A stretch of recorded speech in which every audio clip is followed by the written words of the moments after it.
কি মনে হচ্ছে মানে আজকের দিনটা কি আসলে পুরো আজকে যদি ঈদ নাও হতো তাও একটা ঈদের আনন্দ পেলাম আজকে এবং সারাদিন এবং কালকে রাতে আসলে ঠিক মতো ঘুম হয়নি। এটা হয় কি যে ওই যে পরীক্ষার দেওয়ার পর এক বছর ফলাফল বের হওয়ার আগের রাতে যেরকম ইয়ে হয় না, ঘুম হয় না, এরকমই আজকে ছবিটা রিলিজ হবে, প্রথম শো। এখন হয়তো কোরবানির কারণে যতটুকু এর পরেও যতটুকু ভিড় হচ্ছে সিনেমা হলে, এটাতে আমি খুবই আশ্চর্যই হয়েছি যে সবাই তো কোরবানির মাংস নিয়ে ব্যস্ত আছে, তা সেটাই থাকা স্বাভাবিক। তা আজকে আমি আস্তে আস্তে বলছিলাম যে কোরবানির একদম দিন ছবি রিলিজ না দিয়ে পরের দিন দিলে পরে ভালো হয়, কারণ সবারই তো ওটা একটা আলাদা দায়িত্ব। কিন্তু এরপরেও আমি দেখলাম যে সারা বাংলাদেশের সিনেমা হলে যতটুকু সোশ্যাল মিডিয়ার মাধ্যমে খবর পাচ্ছি, আনবিলিভেবল, একদম সত্যি কথা। এবং এই রকম স্বপ্নই আসলে সিনেমাকে নিয়ে আমরা দেখি এবং সেই জায়গায় যাওয়ার জন্য আমাদের যতটুকু করণীয়, এই যে শাকিল ভাই এখানে আছেন, রাফি ছিল বা রাফি চলে গেল, এখন নিশ্চয়ই আপনাদের মাধ্যমে বলতেই পারি সারা দেশের মানুষকে যে আমরা যে বড় কিছু করার চেষ্টা করছি, দেশের দর্শক যদি আমাদের সাথে থাকেন এর চাইতে আরও বড় কিছু আমরা করতে পারবো, এটাই। আমি একটু অ্যাড করতে চাই, আমি চঞ্চল ভাইকে একটা স্পেশাল থ্যাঙ্কস দিতে চাই। এটা আসলেই আপনি ঠিক একটা পৃথিবীর বিভিন্ন দেশে সিনেমায় আমরা আপনারা জানেন যে আমাদের পরে একটা সিনেমা আছে দম, যেটাতে মুখ্য চরিত্রে আছে চঞ্চল চৌধুরী। তো ওইটা নিয়ে উনি প্রিপারেশনে ছিলেন।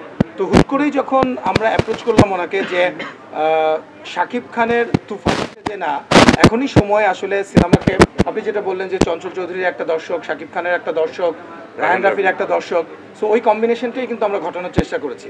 সো কন্টেন্ট ফিল্মকে কীভাবে কমার্শিয়ালি আমরা দর্শকের সামনে হাজির করতে পারি, সেটাই ছিল আসলে।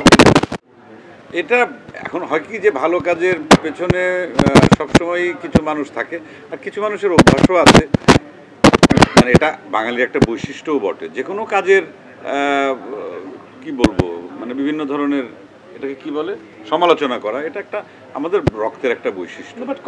এটা ফ্যামিলির মধ্যে হয়, এক ভাই উঠতে গেলে আর এক ভাই নেমে, একজন আর একজনের। দেখেন, কনস্ট্রাকটিভ ক্রিটিসিজম তো ভালো, এটা তো খারাপ কিছু না। সো আমরা পজিটিভ দিকগুলো নিয়েই আলোচনা করতে চাই।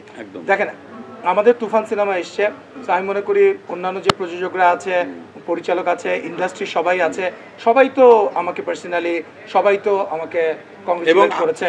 এবং আমরা মনে করি এরপরে যে ছবি আসবে, সেটা শাকিব খানের ছবি আসুক, সেটা চঞ্চল চৌধুরীর ছবি আসুক, যার ছবি আসুক না কেন, আমরা তো মোরাল সাপোর্ট আমাদের পক্ষ থেকে। আমি সেই কথাটাই বলছি যে শাকিল ভাই আজকে যে, মানে কি বলবো, এরকম একটা ছবির পেছনে শাকিল ভাই বা এসবিএফ সাপোর্ট করছে, চরকি সাপোর্ট করছে, এরকম একটা কাজের জন্য, তা নিশ্চয়ই এইরকম কাজ যদি অন্য কেউ যদি ভালো কিছু কাজ করে, সেখানেও তার মতো সে তার ভূমিকায় থাকবে, আমি আমার মতো ভূমিকা থাকবো। এবং শুধুমাত্র বলছি না যে একটি ছবি দেখতে হবে, যতগুলো ছবি রিলিজ হয়েছে, যদি কোনো ছবি দর্শকের যদি ভালো লাগে, আমরা অবশ্যই বলবো ছবিটা যদি ভালো তৈরি হয়ে থাকে। কারণ একটা ছবি দিয়ে তো আসলে সারা বছর চলে না, সারা বছরে তো বছর জুড়ে অনেক ধরনের, আর সবচেয়ে দর্শকের ক্যাটাগরি আলাদা আলাদা, এক এক দর্শক এক এক ধরনের ছবি দেখতে পছন্দ করে।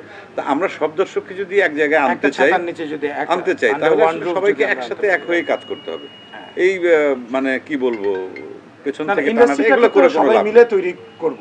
এবং আমি যথেষ্ট সাপোর্ট পাচ্ছি, এখন পর্যন্ত পেয়েছি, এবং আমি সবাইকে ধন্যবাদ জানাতে চাই, ইন্ডাস্ট্রি সবাইকে, অন্যান্য প্রযোজকদেরকে, পরিচালকদেরকে, সরকারি সংস্থাগুলোকে, তথ্য মন্ত্রণালয়কে, এবং যারা যারা সংযুক্ত ছিল সবাইকে ধন্যবাদ জানাতে চাই। এবং এসভিএফ এবং চরকি যেভাবে আমাদেরকে সাপোর্ট করছে, আপনারা দেখেছেন যে সোশ্যাল মিডিয়াতে প্রতিটা কন্টেন্ট দর্শককে পৌঁছে দেওয়ার দায়িত্বও কিন্তু আমাদের। সো সেইটা কিন্তু আমরা সাকসেসফুলি করার চেষ্টা করেছি। সেটা তো করবেই, কারণ তার তো একটা গুরুত্বপূর্ণ ভূমিকা আছে। উনি আমাদের প্রডিউসার, উনি হচ্ছে আমাদের কি বলবো পালের গোদা, উনি না থাকলে, উনি টাকা পয়সা না দিলে আমরা কাজ করবো কিভাবে। তবে আমাদের কথা শোনার চাইতে আমি সবচাইতে যেটা গুরুত্বপূর্ণ মনে করি যে এই যে সিনেমার এখনই শো শেষ হবে, আপনাকে দর্শকের অনুভূতিটা জানার চেষ্টা করি, এবং সেটা বাংলাদেশের অন্য যারা দর্শক দেখেননি তাদের তুফান 2 হবে, প্রযোজক এটা তুফান 2 হবে আমি বলি নাই, কিন্তু যেহেতু চঞ্চল ভাই বলে দিল, আমাকে তো চাপে ফেলানো হচ্ছে।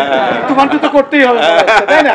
তো তুফান 2 আসবে কি আসবে না, আমি সাংবাদিক ভাইরা যারা আছেন তাদেরকে আমি কথা দেখেন, দেখলে আপনারা উত্তর পেয়ে যাবেন। সেটা আমার মুখ থেকে অথবা চঞ্চল ভাইয়ের মুখ থেকে না শুনে আপনারা দেখার পর আপনারাই বলবেন যে তুফান 2 হবে কি হবে। আর দর্শক যদি চায়, দর্শক যা চায় সেটাই তো হবে, দর্শক চাইলে অবশ্যই হবে তুফান 2। ওকে, ঠিক আছে।